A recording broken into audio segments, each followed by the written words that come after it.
Good morning, students. So, in this video lecture, we are going to understand chapter number 6 of history, Revolt of 1857. So, what is that revolt all about? Let me tell you first of all.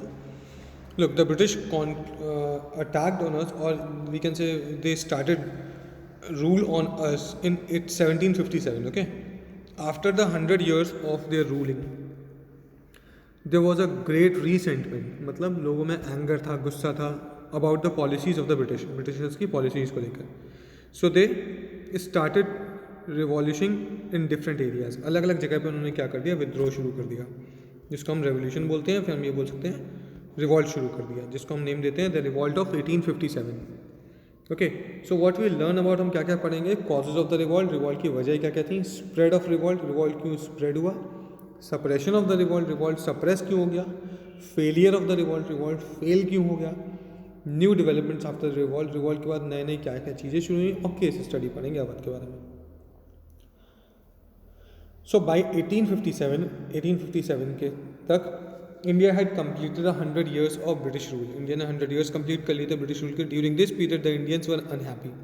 इस time पे Indians तो थे unhappy थे, resented foreign rules, foreign rule से परेशान थे, Britishers की exploitative अप्रोसिव policy से परेशान थे. उनका जो मेन ऑब्जेक्टिव था ब्रिटिशर्स का, वो ये था कि इंडिया की वेल्थ को ड्रेन करना, मतलब सारी की सारी इंडिया की वेल्थ को ब्रिटेन में ले जाना. ठीक, अलग अलग तरीके से वो एक्सप्लॉइट करते थे, अलग अलग तरीके से इंडियन रिसोर्सेज का यूज़ करते थे, जिसकी वजह से क्या हुआ, जो इंडियन पीपल थे उनमें बहुत ज़्यादा रीसेंटमेंट हो गया. They were isolated incidents of revolt in almost every part of the country against the policy of the company is administration. जो कंपनी का एडमिनिस्ट्रेशन था, जिसको हम EEIC बोलते हैं, इंग्लिश ईस्ट इंडिया कंपनी, उसकी पॉलिसीज़ कुछ इस तरह से थी जिससे कि इंडियंस बहुत ज़्यादा परेशान हो गए थे. उन्होंने उनके अगेंस्ट रिवॉल्ट करना शुरू कर दिया. However, most of the popular revolts had remained localized. ज़्यादातर जो पॉपुलर रिवॉल्ट थे वो लोकलाइज रहे, मतलब एक पर्टिकुलर एरिया में ही रहे. Hence they were enable to shake the foundation of the company's rule, जिसकी वजह से ये हुआ कि कंपनी को कोई नुकसान नहीं हुआ.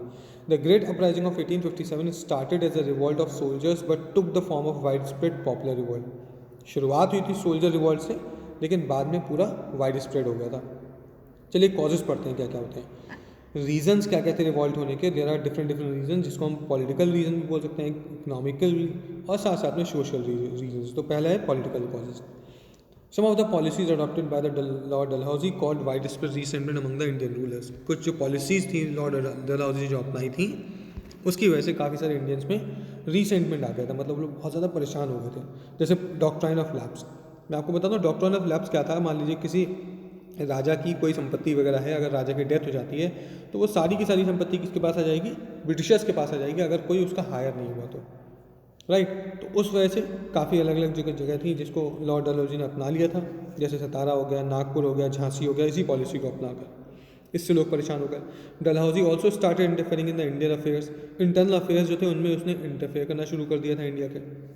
जैसे एनेक्स को अपनाकर उस एनेक्स को अपना लिया, अवध को अपना लिया था, सिर्फ ये कह के कि वहाँ का जो एडमिनिस्ट्रेशन है वो अच्छे से नहीं हो पा रहा है. वहाँ के नवाब को कैलकाटा भेज दिया गया, वहाँ बंद कर दिया गया जेल में. This outreach the people of Awadh, जिससे अवध के जो लोग थे बहुत ज़्यादा गुस्से में आ गए. ठीक, और ज़्यादातर जो अवध के लोग थे वो सोल्जर्स थे, तो सोल्जर्स जो थे वो अगेंस्ट हो गए ब्रिटिश आर्मी के. The people from other parts of the country also became apprehensive and witnessing the fate of Awadh. अलग अलग जगह के लोग जो थे इंडिया, जो ब्रिटिश आर्मी में, वो भी परेशान हो गए थे. जो लास्ट मुगल रूलर थे Bahadur Shah Zafar, also known as Bahadur Shah second, was under the protection of the company and receive the pension from them. उनको कंपनी के अंडर में रखा गया था और उनको पेंशन मिलती थी. In 1949 Lord Dalhousie announced that the successor of Bahadur Shah would not be allowed to reside the Red Fort. 1949 के बाद लॉर्ड डलहौजी ने कहा कि कोई भी बहादुर शाह का जो सक्सेसर होगा उसको रेड फोर्ट में अलाउड नहीं किया जाएगा. They would instead have to live near the Qutub Minar. उनसे कहा गया कि वो कुतुब मीनार के आसपास कहीं पे रहेंगे. Subsequently, in 1856, Lord Canning announced that the successor of Bahadur Shah Zafar would not be allowed to use the titles of Mughal rulers. This revocation of title hurt the feeling of the Indians. बाद में ये Lord Canning ने ये कहा कि जो बहादुर शाह के बाद के सक्सेसर होंगे कोई भी मुगल एम्परर नहीं लगाएगा अपने आगे, जिससे इंडियंस की फीलिंग को हर्ट हुआ. क्योंकि कुछ लोगों ने जिन्होंने 300-400 साल तक राज किया है उनसे उनका टाइटल छीन लेना, उससे इंडियंस की फीलिंग को हर्ट हुआ. Apart from these the exclusion of Indian from high post. साथ साथ में जो इंडियंस थे उनको हाई पोस्ट से हटा दिया गया, वो एक गुस्से की नज़र रही। इकोनॉमिक कॉजेज़ क्या क्या थे? जो ब्रिटिशर्स की मेन रेवेन्यू पॉलिसी थी ना, बहुत ज़्यादा परेशान करने वाली थी, वो एक बहुत बड़ा कॉज था। The policy adopted by the British East India Company led to economic exploitation, जिसकी वजह से क्या हुआ, बहुत ज़्यादा एक्सप्लॉयटेशन हुआ, economic exploitation of India. You have already learn how the land revenue system introduce by the company caused misery and hardship. आपने पहले से ही पढ़ा है कि कैसे पहले से ही किसान जो थे वो परेशान थे लैंड रेवेन्यू सिस्टम से, राइट। बाद में वो और ज़्यादा परेशान हो गए, ज़मींदारी आ गया, तो वो क्या हो गया, एक जो डेब्ट होता है, डेब्ट मतलब जो कर्ज होता है, उसकी साइकिल में दबते चले जाते थे। पहले वो कर्ज देते थे, फिर उसको चुकाने के लिए और कर्ज लेते थे, बहुत ज़्यादा परेशान हो जाते थे। तो वो भी एक पॉलिसी जिससे बहुत ज़्यादा परेशान थे वो लोग, right. Now the next is deindustrialization. India was forced by the East India Company to become a major supplier of raw material. Indians को फोर्स किया गया कि वो एक सप्लायर बने रॉ मटेरियल का, मतलब कॉटन, इंडिगो वगैरह ग्रो करने के लिए बहुत कहा जाता था, फोर्स करते थे इंडियंस से, ओके। तो इंडिया की जो इंडस्ट्रीज थी ऑलमोस्ट खत्म हो गई, और जो ब्रिटिशर्स की इंडस्ट्रीज थी वो यहाँ पर आके अपना सामान बेचने लगे। जो इंडियन हैंडीक्राफ्ट थे, जो हैंडीक्राफ्ट मटेरियल बनाते थे, वो सारे के सारे बेरोजगार हो गए, उन पर कोई एम्प्लॉयमेंट नहीं रहा। सोशल एंड रिलीजियस कॉज कहते हैं, since the early 19th century the British started intervening the Indian matters of the social custom and religious practices of Indians. Britishers ने जो इंटरवीन करना शुरू कर दिया था इंटरनल मैटर्स में, हालांकि उनका जो इंटरवेंशन था वो गलत नहीं था। जैसे विडो रीमैरिज को उन्होंने जो था वो एक ज़रूर करने के लिए बोला था, राइट। कस्टम जो था सती को, उसको अबॉलिश करने के लिए बोला था, उसके लिए लॉज बनाए, वो गलत नहीं था इंटेंशन, लेकिन वो उसने भी फीलिंग को हर्ट किया इंडियंस की। The activities of some Christian missionaries also created resentment among the people. जो क्रिश्चियन मिशनरीज थी उन्होंने एक बड़ा रीसेंटमेंट क्रिएट किया था लोगों के बीच में, this made a large section of society suspicious and apprehensive of their attempt in converting them into Christianity. इससे ज़्यादातर लोगों को ये लगने लगा था कि हो सकता है उनको आगे चल के क्रिश्चियनिटी में कन्वर्ट कर दिया जाए, राइट। तो ये भी कुछ कॉजेज थे। Next is the military cause. The sepoys of the serving in the British army. जो सेपॉय थे मतलब जो कॉन्स्टेबल थे, ठीक है, जो सोल्जर्स थे, उनको कम पे मिलती थी कंपेरिजन टू जो ब्रिटिशर्स होते थे। साथ साथ में उनको रेशनल डिस्क्रिमिनेशन फेस करना पड़ता था। They were look down upon by their European counterpart. उनको नीचा दिखाया जाता था काउंटर पार्ट की अपेक्षा, ठीक है। Many excess policies of the army hurt the religious sentiment of the Indian soldiers and cause resentment. काफ़ी अलग अलग तरीके की ऐसे ऐसे लॉज बनाए गए जिससे कि इंडियन सोल्जर्स को बहुत ज़्यादा नीचे दिखाया गया, right.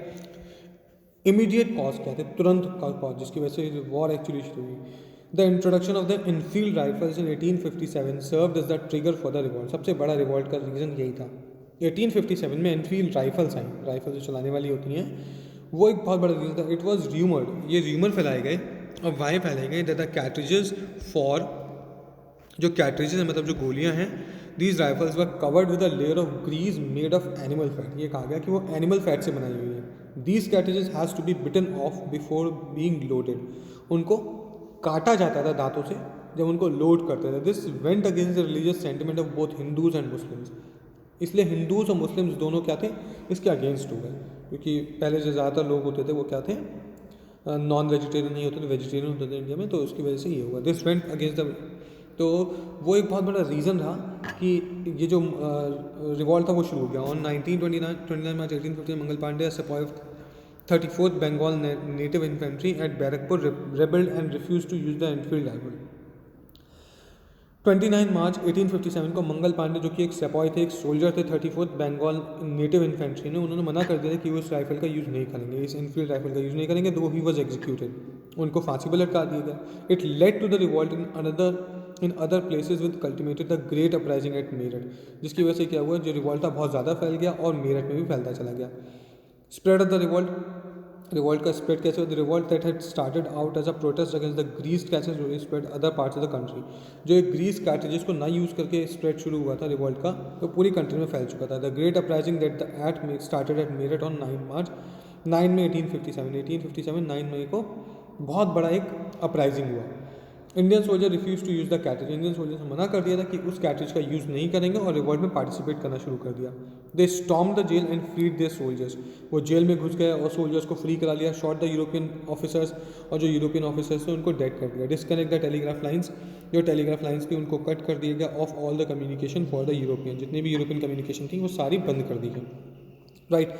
The revolutionary March from Meerut and reach Delhi. Revolutionaries ने मार्च करना शुरू किए, मतलब जाना शुरू किया मेरठ से, और कहाँ पहुँच गए, दिल्ली पहुँच गए ऑन 11 मई 1857।